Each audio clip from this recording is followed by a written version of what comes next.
Street, Little Italy. Hangs with his pals, yeah, that's where he'll be. It's Vinny, a friend of mine. Stand-up guy from the Lower East Side. Take it from me, he's one of a kind. It's Vinny Valentine. Who's better than you?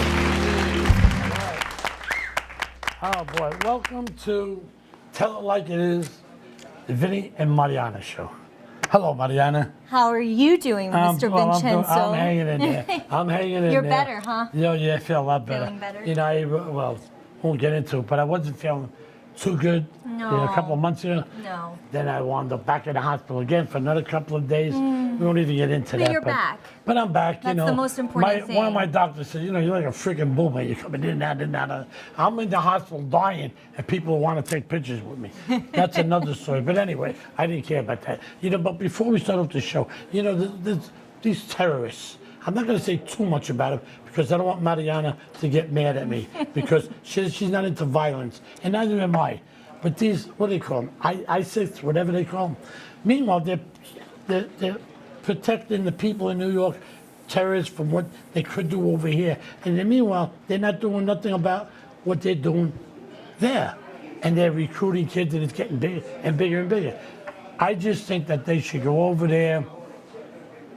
I hate to use the word because Mariana will get mad at me. Only a few people would understand what I'm saying. I think they should go over there and ice them all. You know what ice them all means?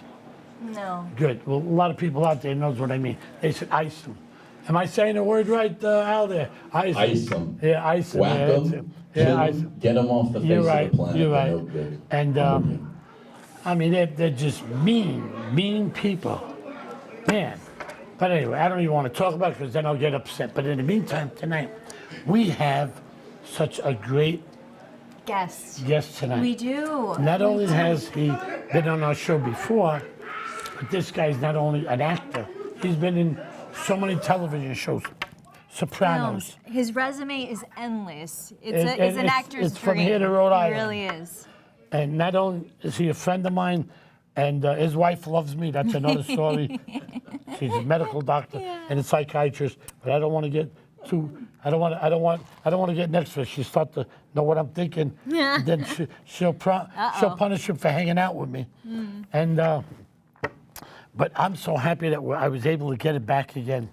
And I'm thrilled. Not only is he an actor and all this other stuff, but he's also sings. He does. And he's a very good friend of mine, and I'm so happy to get him back again. And I want to introduce him. His name is Al Sapienza. Give him a nice hand. Thank you. All right. My Welcome. dear All right. Thank you.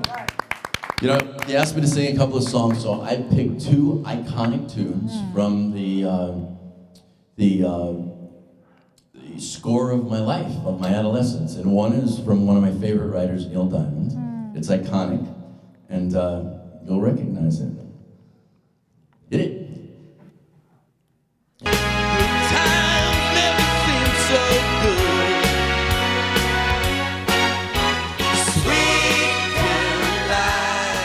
Thank you. Neil Diamond, I mean, he's the soundtrack of our lives, at least my life. This next song, this was Billy Joel's first hit, and very few people realize this, but it's an autobiographical song. He was playing the piano in New York, and this is a true story. No, it's okay, you can play the music. And he was playing the piano, and everyone in this place thought they were going somewhere, but they weren't going anywhere because they were drinking all the time. And he was observing all the regulars in this bar, and that's what this song is about. It's an amazing song if you listen to the words.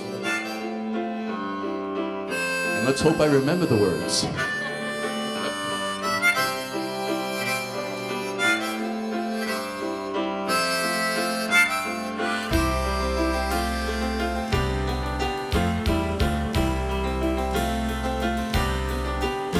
It's 9 o'clock on a Saturday. The regular crowd shuffles in. There's an old man sitting next to me, making love to his tonic and gin.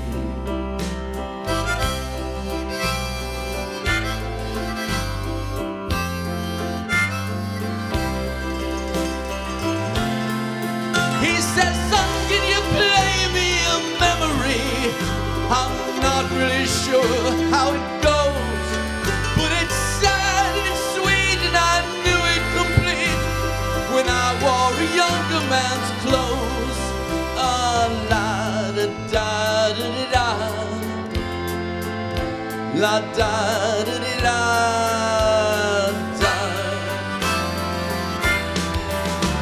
Sing us a song, you're the piano man. Sing us a song tonight. Well, we're all in the mood for a melody, and you got us feeling alright.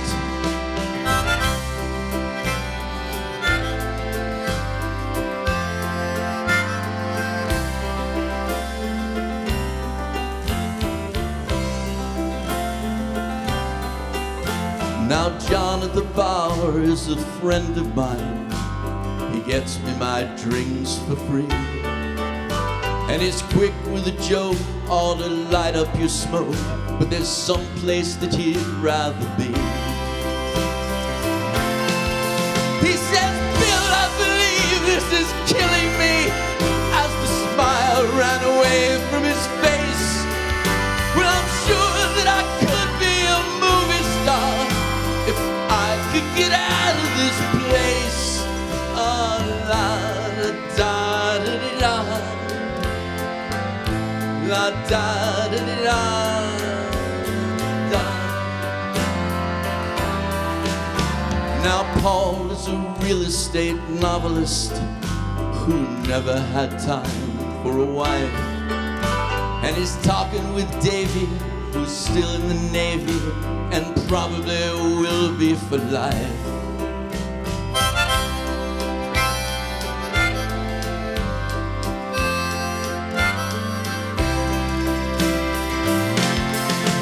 And the waitress is practicing politics as the businessmen slowly get stoned. Well, they're sharing a drink they call loneliness, and it's better than drinking alone.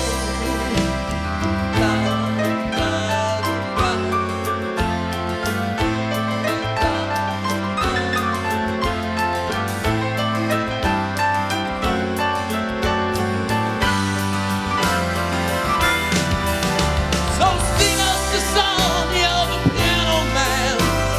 Sing us a song tonight. Well, we're all in the mood for a melody, and you got us feeling alright. I wish I wrote this song, but I didn't. Just an idiot that sings it. It's 9 o'clock on a Saturday, and the manager gives me a smile, 'cause he knows that it's me that they're coming to see, to forget about life for a while. And the piano sounds like a carnival, and the microphone smells like a beer, and they sit at the bar and put bread in my jar and say, man, what are you doing here? Ah, da, da, da, da, da, da, da, da, da, da.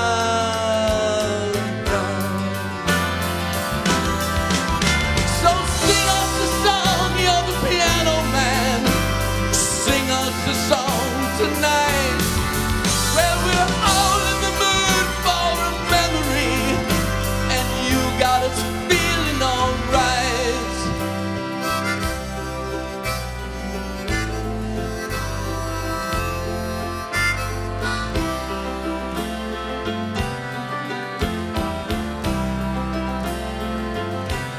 Thank you. Thank you. Vincenzo! Thank you, thank you, thank you, thank you. That was incredible. Al, it's always a pleasure to have you on my show. God Such a bless you. pleasure. Oh, my God. The best, the Thank best. you so much for joining us. Oh, man. Thank you, You know, pleasure. you said about wish you wrote the song. You did. Billy Joel stole it from you. Yeah, I wish I had Yeah. that talent. I mean, in all honesty, I adore actors who sing because you can feel every lyric you're Oh, thank you. singing. That's Just very it's sweet.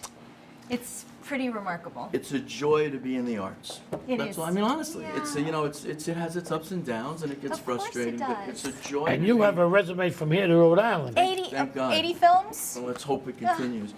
You know, it's Did something happen? Oh. Sorry, thank you. It's Our audience should I get be to hear. talking into this mic? No. There you go. It's you know, it's we're lucky to be Is in it a on? business. Yeah, we're lucky to be in a business where. Tap it. No, it's not. We're lucky to be in a business where we don't hurt anybody. Like we're in the creative world, you know. We make people cry, laugh, feel, hopefully educate them in what we do. We don't work for the tobacco companies. We don't sell things that we know babies get sick or die. We're lucky to be in this business.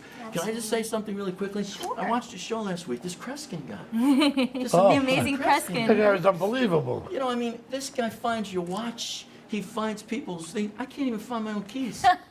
I hit 45. I don't know where I put it. You know, This guy I finds don't other know. people's You know, shit. like, He's I 70. believe in it. I believe pretty in it. impressive. But for some reason, I don't know why, but I keep thinking, like, maybe he had a note in his pocket, note over here, note over there. Something. You know I what don't I'm I saying? don't know. Reads minds. If he reads minds, he'd have $18 billion up with Bill Gates. I don't know if he read Oh, well. minds. Yeah, well, I'll tell you, this guy was amazing, though. It was amazing. Remember that Pope story he told you? Yeah? I have a Pope story about my family. Can I tell it really quickly? I Did was you a bishop, but go ahead. Were you a bishop? Well, didn't, yeah. Oh, yeah. Well, no, in the movie, you know, I played the bishop. Of course, I saw you with the red Okay. hat. Yeah, tell me the story. So, you know, I had this uncle. He came from Italy, made a lot of money in America. His whole goal was to go back to Italy and get an audience with the Pope. That's what he lived for. And he made a lot of money, so he flies back there finally, and he buys a beautiful suit, a cashmere coat, a hat, and he's at St. Peter's Square, and he's like, please, God, let the Pope bless me. Please, let the Pope bless me. And this is a true story. The Pope's coming closer and closer. He's like, he's going to bless me. He's going to bless me. The Pope veers off, and there's a homeless guy by the fence right there, and he reaches down, and he says something to the homeless guy. He blesses him. So my uncle is like, of course he's not going to bless me. I'm wearing cashmere. I have all these materialistic things. So he gives the guy $1,000. He goes, give me your clothes. He gives He him gave his him clothes. $1,000. He gives the homeless guy $1,000, switches clothes with him, comes back the next day, and he lays there like the homeless guy. And the Pope, the next Sunday. And the Pope comes out saying, Is this a joke? No. No. And the Pope comes out and paints his shit, and he's laying there and he's going, please God, have the Pope bless me. The Pope's coming closer and closer. He goes, please God, have the Pope. And the Pope leans down and goes, hey, didn't I tell you to get the hell out of here last week? No. I'm sorry, man, I couldn't help it. Unbelievable. You know, for some reason, I don't know why, but when you said you gave him $1,000, that was the lie right there. You cut the line right there. I got a quick little funny story. I know we don't have a lot of time. You know the author Mary Higgins Clark? Yeah. And I think you met Carol Higgins Clark. I know you met Carol Higgins Clark. I was at a dinner with all of them at Neary's on 57th Street. And they're all telling Pope stories. You know, she met the Pope at Newark Airport, this other millionaire met, and I'm sitting there with Carol because I was dating Carol, and they were all telling real Pope stories. I told that story. They were like, yeah. Nobody laughed. Oh, no. Well, you know, I played a bishop in one of my movies, and it was called The Last Days of Limbo. And what I did one time, I was all dressed in black, and I was on the Bowery, and I covered up, and you know, and I went over to the door, and there was a girl standing outside. I said, "Excuse me, what kind of a place is this?" She goes, "It's a nightclub." I said, "What are people doing there?" She goes, "What?" I said, "What are people doing there?" She says, "They drink and listen to music." I said, "Oh, do they do anything else?" She goes, "Where did you come from?" I said, "Well, you see, I was a bishop, and I've had women on my mind for the past 30 years. I couldn't deal with it anymore, so." You know, And you're I still gave wearing it the up. album? You're wearing your Yeah, costume? no, I was just all dressed in black, and I bugged them. I didn't want to see my chains and all that. I said, "So you see, I was a bishop, and I couldn't deal with the priesthood anymore." And here I am. She said, "You're a bishop?" I said, "Yeah." I said, "Tell me something. Have you ever had a virgin?" And she looked at me. She goes, "Wait a second. I know who you are." Yeah, it's hard to put That's my, put practical my jokes when you're in bishop story. casino and all Yeah, those movies. exactly. It's kind of hard to, it's hard to shoplift also. just Do you so know the casino right now? Yeah. They're having the 20th anniversary in Las Vegas. It's going to be fun. You're going. About, well, there's no actors there. What they're doing is they're doing a tour each week, and they bring people to, like, where Robert De Niro's house was, where my produce market was, where this was, where that was, and there's no actors there.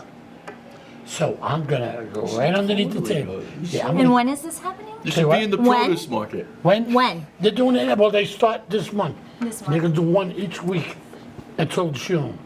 So if I sneak right in there. You should. You should be in the produce market, like be cleaning the oranges and stuff with a hose, you know? And just be like, you know, they'll be like, what the hell? I would be the only actor there. That's right. And everybody always remembers my part because it was a very Absolutely. memorable That's scene. an iconic film. You know, Yeah. you do movies, you do maybe, if you're lucky, 3 of them in a lifetime. If you're lucky, 1 in a lifetime for the average, you know, working actor. I mean, that's, to do an iconic thing like that, it's just great. It's just great. I know, I love it too. You know? The only problem I had is when I brought my mother and father to go see Casino, and they didn't believe in restaurants. They said, my mother used to say, I don't like a restaurant. I don't know if they wash their hands. The last movie, the only movie they ever went to when they got married was a silent movie in black and white. So I brought them to go see Casino, and my father was just amazed. Everything was in color, there was a sound, and he was like all wide open. And my mother, through the whole movie, she's looking in her pocket for chiclets. Then I kept saying, Ma, would you watch this TV? And every time her eyes would focus on the screen, I'd be gone. So I was getting like pissed off because I really wanted her to see what I was doing. Then all of a sudden I said, Ma, look, and I startled her. She must have dropped the chiclet, and she lifted her eyes up. She goes, oh, yeah, you're looking nice. I said, Ma, it's freaking Sharon Stone. You know? Oh boy, My Vinny. mother didn't I'm care. so You know, sorry. nothing fazed her. But my father Sharon was so Stone. proud of me, you know. Now, Al, you started in the theater. You first did Beatlemaniac Yes. when you went to NYU, met someone. Yeah. I have a strange, it was a strange highway. Path. Yeah. When I was 8 years old, I saw the Beatles, you know, on their television show, not in person. Well, you're giving away your age, because Yeah, I know when that's they came out. It's all right. No, me too. February Beatles 4th, came out, I wait, believe. the Beatles, what, 1964, right? Yeah. February 4th. I remember, I was in jail. All right, God, I'm sorry. I can't top that, dude. Why did I, You know, why did I bring that up? Go ahead. I was with my probation officer. No, I was with my mother, and I just started playing the drums the next day. And my mother went out and got me a little snare drum and a cymbal, not a drum set. And the first song I played was "If I Fell." You know, it's just, and she was amazed because I knew how to play it. And it's just really, you know. So I wound up playing that song on Broadway, you know, and in the tour for thousands of times. So I was a drummer, and I wanted to be an actor, and I was a musician. I went to NYU. I played to make money in college for $10 an hour, which was a lot of money in those days. I played for everyone on Christopher Street. Everyone. I was the drummer for $10 an hour for rehearsals and everything. It was On a little, Christopher it Street. was a little Well, weird, yeah, but I did what that's I, another story, I played okay. you know, that's where the money was. That's where I was playing. But it was interesting, dude. I mean, interesting. So one of these guys. You didn't perform at Artist Tavern, No, did not you? me. Okay, yeah. No, probably. I performed everywhere. These guys all thought they were Barry Artist Manilow. Tavern? I don't know. I was the drummer. I Oh, okay, performed yeah. in all these places. So one of these guys, and all my, like, I was a jock in high school from Spring Valley. So like my You were friends, what in jock? A I was jock. a jock. I was an athlete. Oh, You know, I was okay, like, I okay. wasn't in the drama club and all this. So my friends come to see me because I'm playing the drums with like this Barry Manilow guy. One guy does a costume change on stage with no underwear. And my sister's in the audience with her boyfriend. And like, I'm at the drums, I'm looking at this guy's butt, I'm like, holy crap. You know, and No underwear. Vinny, I'm serious. I'm totally not joking. So this, you know, playing the drums, this guy does a costume change. I'm like, okay, we didn't do this in rehearsal, but that's fine. So one of those guys, his name was Carmine Stippo. He was actually a nice guy. And he was also on a soap opera for a while. He cut an album, and in those days when you cut an album, it was vinyl. It wasn't cassette. It was vinyl. So he let me write a song for that album. And it was a love song. He put it on the album. I'm going to acting school outside of NYU, and I meet Jackie Zeman, who was 18 years old, who went on to be Bobby Spencer on General Hospital for 18 years. She's living with this guy uptown, and we're the 2 youngest kids in class, so we're always coupled together, so we rehearse. Her live-in boyfriend, who she wanted to marry, was Murray the K. Murray the Oh, K. yeah, sure. So you don't remember Murray he K. was he was iconic like Joe Namath. He was the first rock and roll DJ in New York. He was known as the 5th Beatle. He toured with him in '64. So the guy took a liking to me. He wanted to help me. And he wanted to help me be an actor. It was just very helpful. So he, 4 months out of college, anyway, he brings my song to Steve Lever and David Krebs. You look these people up, they're like, they managed they were agents for the Rolling Stones, the Beach Boys. Then they became managers. They were both lawyers, and they were only 29 years old. Lawyers already. They quit William Morris and they managed Aerosmith, Walter Regan, Parliament Funkadelic, and had this idea for the show Beatlemania and Jay Black. And if the story's getting boring, I'll stop because I don't want to Not at all. the show. No, seriously, you want to ask me? You were right up there then.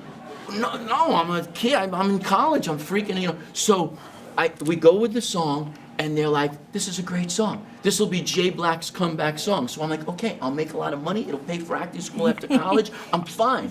Yeah. So I'm all excited. Boom. I don't hear anything from anybody. Nothing. So it's April. I remember this exactly. I'll give my age away. It's April of 1977, my senior year at NYU. I'm in the freaking dorm, Rubin Hall on Fifth Avenue, and I call Murray. And I'm like, Murray, what's going on with the song? Right. And he goes, and if you knew this guy, you'd love him. He goes, just like he goes, ow! He goes, we're working on something that if it happens, we're all gonna be rich. And he hangs up the phone. This is for real. Wow. So he calls me up 2 weeks later, and he goes, I want you to come to SIR Studios, 250 West 54th Street, 254 West 54th Street, Studio 54. And SIR was on the 6th floor. I walk in, I open the door, and this is where Meatloaf was rehearsing for Saturday Night Live. I walk into the studio, and I'm stunned. There's a guy who looks exactly like Paul McCartney, a photo double, with the red Rickenbacker doing Penny Lane perfectly. The John Lennon is perfect. They do Penny Lane. I'm just sitting there watching, and then they do Strawberry Fields. The Beatles never did Strawberry Fields live. It was amazing. And he goes, do you think you could do that? And I looked at him, I went, yeah. And this is how smart Murray Well, you was. said yeah real quick. Instant. Of course. Right? But this is how smart he was. He goes, no. Do you think you could sit back there on those drums while the guys in front of you are the stars? Think about that. Because, I had to play Ringo. And I was like, yes, I could do it. So he goes, you'll have an audition. So I practiced every day in New York City, like the fighting with my neighbors. And the audition came in October. That was April. In October, the audition came. I was the first backup Ringo on Broadway. And it was just so much fun. I stayed in the show for 5 years. I toured the world. I toured the country. I saved up my money. I moved to LA, and that's when I studied with Milton Katselas for 14 years. So. If I had your money, I'd throw mine away. Well, I'm running out of it. But anyway, so that's my That's story. remarkable. That's how I became an actor, and I studied for 14 years. And you have a LA. resume from I know. The House we don't of have much more Cards. time. It's just name some of the Taken shows that 3. you've done. Well, right now, please watch a show on SyFy.com. It's a miniseries. It's brand new. It's called Ascension. It's 6 hours, and hopefully we'll get picked up for 6 more episodes. I've got Ed Burns' new show coming out called Public Morals. I play Harry Hardware. Oh, I done Public Morals. Oh, good. Yeah. Good. I had a day on it. Good. I play Harry Hardware. That should be a very good show on TNT. Yes. And I'm very proud of House of Cards. I was able to work with Kevin Spacey, and that was You know, just a delight. the director of Public Morals is married to Chris Turlington. You mean Ed Burns? Which director? Like they were your director? No, the one that's married to Chris Turlington. Oh. You mean Ed Whatever Burns, his the name is. big guy, Ed Burns? I'm sorry? Ed Burns. Ed Burns. Could it be Ed Burns? I don't know. And is Chris Turlington a famous, gorgeous model? You know what? This I show know, is it over. went and by I so love quickly. I know. We're We just just getting started. going. I love you, Vinny. I love you, brother. Oh, man, you're the I best. love you. You're the best. Italy. Hangs with his pals, yeah, that's where he'll be. It's Vinny Velotar.